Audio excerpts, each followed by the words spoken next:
इस इलाके से आती हैं, मैं जिस इलाके से आता हूं वहां ये बातें बड़ी प्रबल है। आजादी का मूल्यांकन होगा तो इस आधार पर होगा कि राजनीतिक आजादी, सामाजिक आर्थिक आजादी में कितनी तब्दील हुई। अगर नहीं हुई तो क्यों?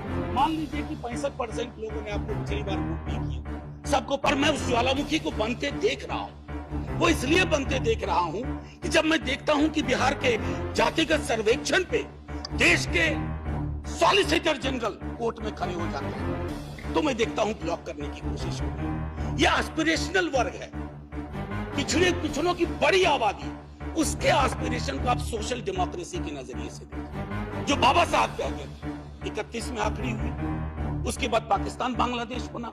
क्या इस देश को, यहाँ की सरकारों को, राज्यों की सरकार को वैज्ञानिक आंकड़े नहीं चाहिए? क्या आप आंकड़े आसमान से गिराएंगे?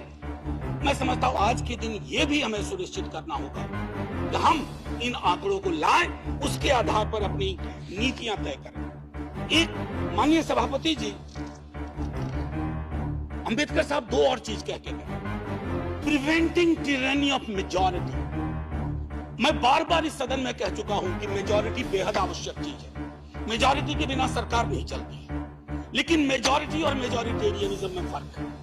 ये फर्क अगर हमारी सरकार भूल जाती है तो बहुत बड़ी पीड़ा होती है। जब मेरे मित्र ने कहा, मैं अक्सर देखता हूं हम जैसे लोग छोटी आलोचना भी करते हैं, छोटी मोटी आलोचना जो कभी व्यक्तिगत नहीं होती है।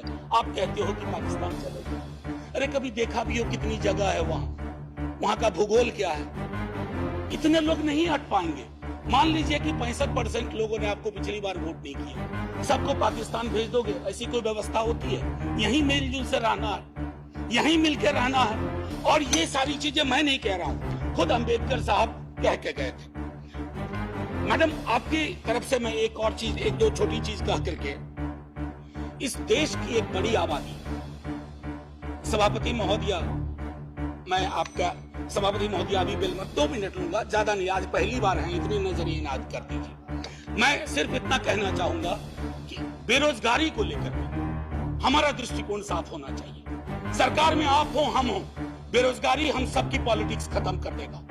राइट टू एम्प्लॉयमेंट के लिए हम क्या सोच रहे हैं? और इस देश की एक बड़ी आबादी से देशभक्ति का जो प्रमाण पत्र हम मांगते हैं ना मैडम, वो कहीं चलेगा नहीं। मैं आखिरी चीज कह करके एक सुनाना चाहता था। मैं इसलिए कहता हूं, वो एक घर में 5 सदस्य हैं, उसमें हर 5वां सदस्य उस आबादी का है। अगर उस घर में उस 5वें सदस्य को आप एलिनेट करेंगे, दूर करेंगे, घर कभी महफूज नहीं रह सकता। और आखिरी में मैं साहिर को जाता हूं और वहीं खत्म कर दूंगा, आपको घंटी बजाने की जरूरत नहीं पड़ती। आओ कि आज गौर करें इस सवाल पर। देखे थे हमने वो हंसी ख्वाब क्या हुए? दौलत बढ़ी तो मुल्क में अफलास क्यों बढ़ा? खुशहाली आवाम के असबाब क्या हुए? जो अपने साथ साथ चले कुएदार तक, वो दोस्त, वो रफीक, वो अहबाब क्या हुए? क्या मोल लग रहा है शहीदों के खून का? क्या मोल लग रहा है शहीदों के खून का?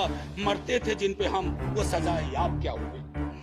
बेकस बरहनगी को कफन तक नहीं नसीब, वो वादा आए अतलसों के मुखाब क्या हुए? जमहूरियत नवाज बशर दोस्त अमन ख्वाह, खुद को जो खुद दिए थे वो अलकाब क्या हुए? मजहब का रोग आज भी क्यों लाइलाज है? मजहब का रोग आज भी क्यों लाइलाज है? वो नुस्खा हाय नादिर नायाब क्या हुए?